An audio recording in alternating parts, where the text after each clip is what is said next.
everybody, it's Chris Eads, known online as Wootini, here with another Gay Gamer video podcast. I want to start this episode by asking everyone to please go get a flu shot. It's free with most insurance.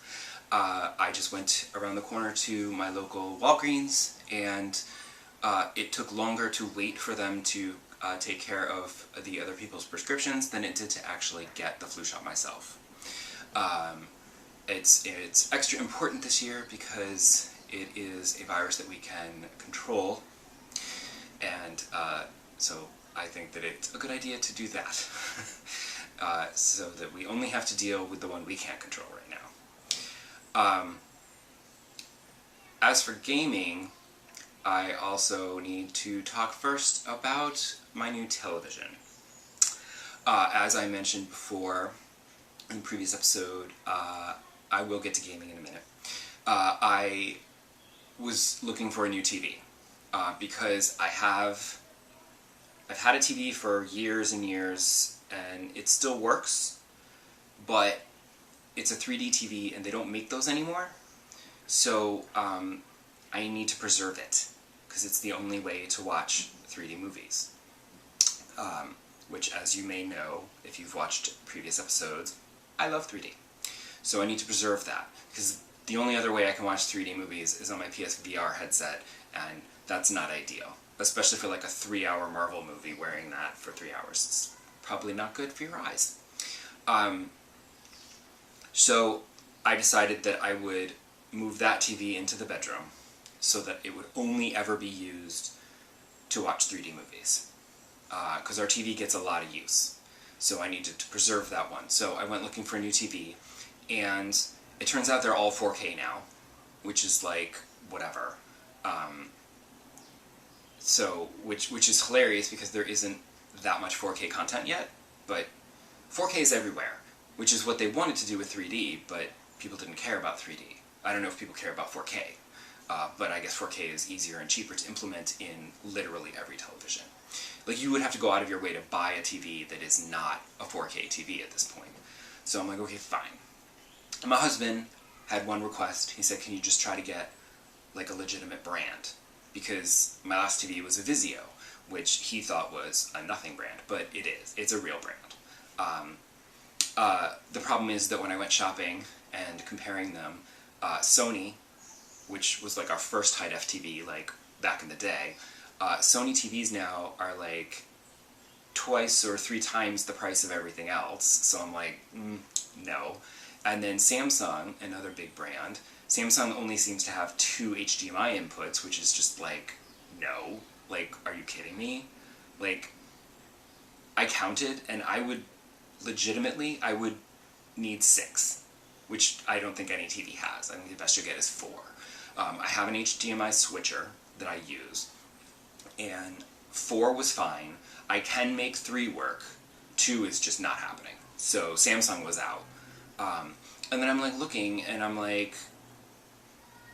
at reviews to see what's the best TV, and the good reviews was some brand called Hisense, which I've never heard of, and it doesn't sound like a television brand, it sounds like they're selling something else, and then TCL,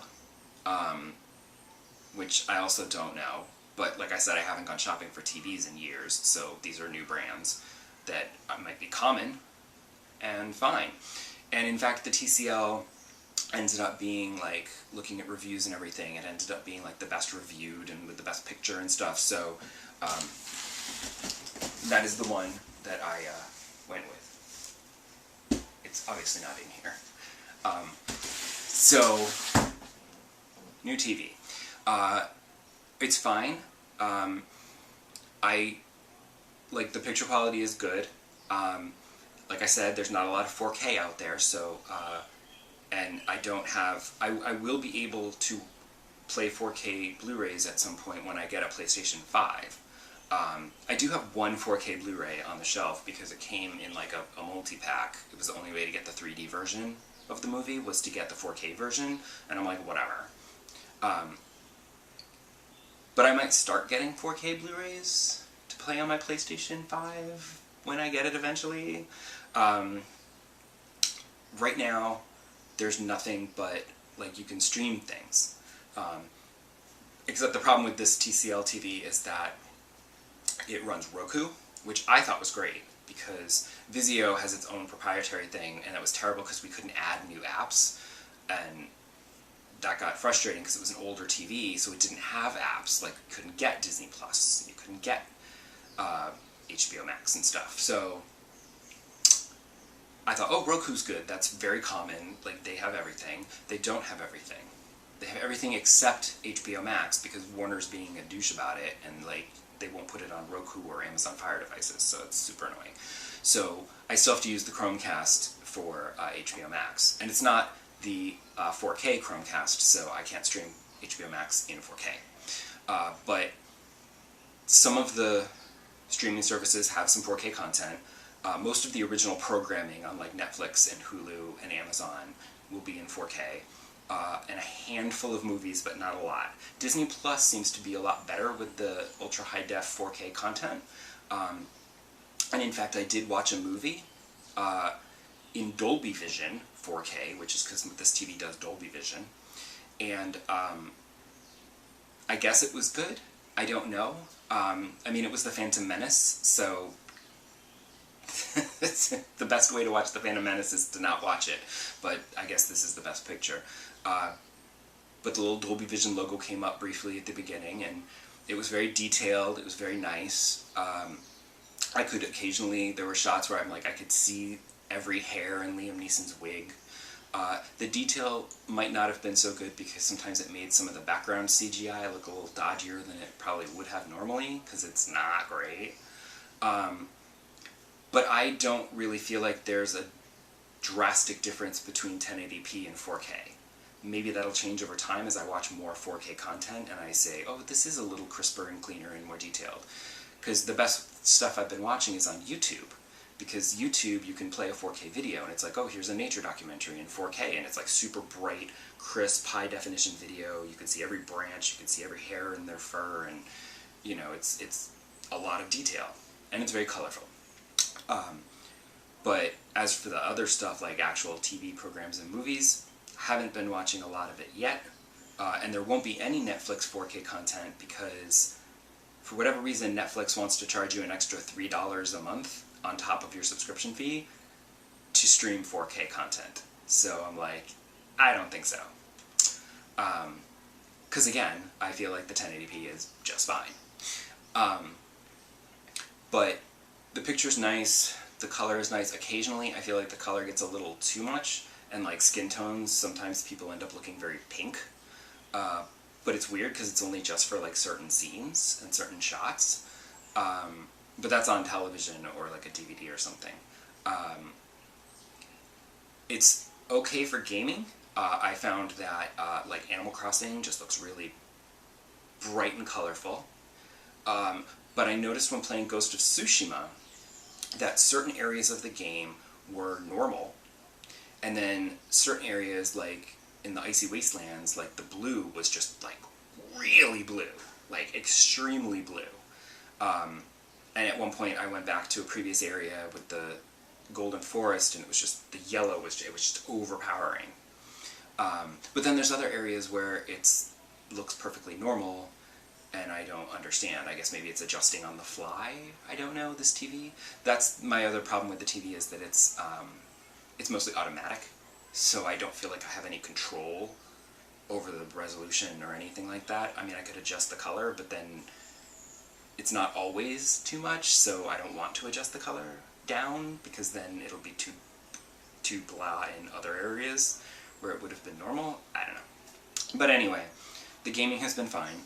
It's not 4K gaming yet, because it's not a 4K gaming machine like a PlayStation 5 might be someday. But I also stopped playing Ghost of Tsushima halfway through the week because there was another update for No Man's Sky. No Man's Sky Origins is the latest update, and coincidentally, I promise it was a coincidence and I didn't do it on purpose, I had the day off work. And I happened to be browsing Twitter, and people were like, oh wow, Origins is updating, yay, I'm so excited to play this. And I'm like, oh okay, so I turn on my PlayStation, and of course, even though it was in standby mode, where it's supposed to download updates in the background, it didn't do anything. And it like literally just started I wanted to see if it had finished or how far along the update was. It had literally just started when I turned on my PlayStation. And I was like, ugh. And it was telling me it was going to take like an hour and a half. And I'm just like, no. So I put it back into standby mode where it would continue to download. And I went and did other things. And then I came back later in the afternoon and to sit down and explore. And this is the kind of update that I've been looking forward to, because previous updates have been like, oh, we're going to give you, you know, mechs, and we're going to give you an underwater vehicle, and we're going to give you a car, and we're going to give you this, you know, and new multiplayer things. And I'm just like, those are all aspects of No Man's Sky that I am not interested in. I'm all about the exploring. So this update, I mean, it made some changes to like the UI and stuff, but it created new biomes. There's like systems with 2 stars, 2 suns. There's new creatures. There's new plants. There's new kinds of environments. That's what I'm looking for. Unfortunately, just as I started to play, and I'm like, oh cool, that's really neat and new, and oh, that looks different, I landed on a planet that happened to be utterly gorgeous. It was green and beautiful, and all the animals were friendly. There were no predators to worry about. It was just low sentinels. It was paradise. So I was like walking around there for a while, and then I'm like, you know what? I should build a base, because I haven't built a base in a while. This is a good place for a base. Unfortunately, I had forgotten. Back when they first added the base building in that update many years ago, it was awkward. The controls were a little awkward, but it was fine. It's not really my thing, but it was okay, and I was able to build a base, and I put little terminals, and I got all the little side stories and the little side missions and stuff from the characters. But now, I built a base, and I'm like, okay, let's put a door. And the door is open. And it's like, oh, the doors won't work unless I power the base. And it's like, you know, the biofuel generator, you have to keep feeding it carbon to make it do anything. And I'm just like, oh, that's just wasteful. So I went and got the plans for the solar generator, which then powers your base while the sun is out, which is fine. And then I went and got the plans to build a battery, so that when the sun went down, the battery could take over. Unfortunately, I think you probably need like multiple batteries, because like I came back and it was nighttime, and the power had already gone out, and it was useless. And I'm just like, well, this is annoying. So you must need, I'm assuming that you need multiple power generators, like maybe multiple solar arrays and multiple batteries in order to power your entire station. I mean, it's literally 2 rooms, and there's nothing in these rooms except for 2 doors that I tried to power. There's nothing else using any power at all. So I don't know where it's all going. But I tried wiring the doors shut, I couldn't get out of my base. I was like, what the hell? Then I find out that the doors don't just automatically function, you have to put a switch in. And whether that's a switch on the wall, or a motion detector, or a motion pad on the floor, a pressure pad on the floor. And I was like, ugh. So I went to go get those plans. And then when I had those plans, I was like, okay. And I said, well, let me do the motion detector one, because that's how the doors in the entire rest of the game seem to work. You just walk up to them and they open, you walk through, and then they close behind you. Super fun. So I'm like, that must be a motion detector. So I go and I put motion detectors on my doors. Nothing. They don't work. I don't know if I'm angling them wrong. I don't know where I'm supposed to direct the camera. And I'm like, I should have just done the pressure plates on the floors. That probably would have been easier and more obvious. And yes, I did wire them into the whole wiring system, because you have to wire everything. And it's just like, it suddenly hit me. As soon as I couldn't get the doors to open and close like I wanted them to, I was like, okay, this isn't fun. Like, this isn't fun at all. So I was like, never mind. We're done. I don't like sim games. I don't like having to deal with all this detail, and the bases were awkward in the beginning, but now that you have to like power every little thing, it's like, how is this fun for anyone?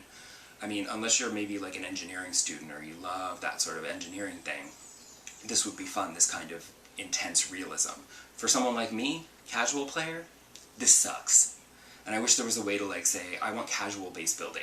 or I want the incredibly detailed, complicated, annoying base building. Like, let me just build a simple base, like I did before, and you didn't have to power things. And, ugh. So I said, forget it, and I just washed my hands of the base again, and I mean, it's still there, but I just went off to explore, because that's what I love about No Man's Sky. And sure enough, I go to another system, and there's all kinds of cool planets, and it's like crazy, and like there was one frozen planet where I had to wait to land because I flew into the middle of a storm, so I couldn't see 2 feet in front of my face. But then in the far distance, there were like crackling bolts of lightning, and I was just like, that's cool. I landed on a barren planet, and these giant bugs came up over the rise, and I was like, that's cool. And then they kind of shot out wings and started flying over me, and I was like, okay, that's a little scary and whatever, but still cool. And now I've just landed on a planet. Like last night when I stopped playing, I had just landed on a planet that's like volcanic. There's like literal volcanoes everywhere, and it's like crazy. So No Man's Sky is awesome again, because now I feel like there's more to explore and to see. And I'm seeing new things. I mean, it was always the same kind of things with slight variations, but now with the Origins update, I'm seeing actual new things that I have never seen before. So exploring is a lot more fun. And I'm kind of getting sucked back into it, so we'll see how long it takes before I can switch back to Ghost of Tsushima, because that island ain't gonna liberate itself. So come back next episode and see what the hell I'm playing now. Bye!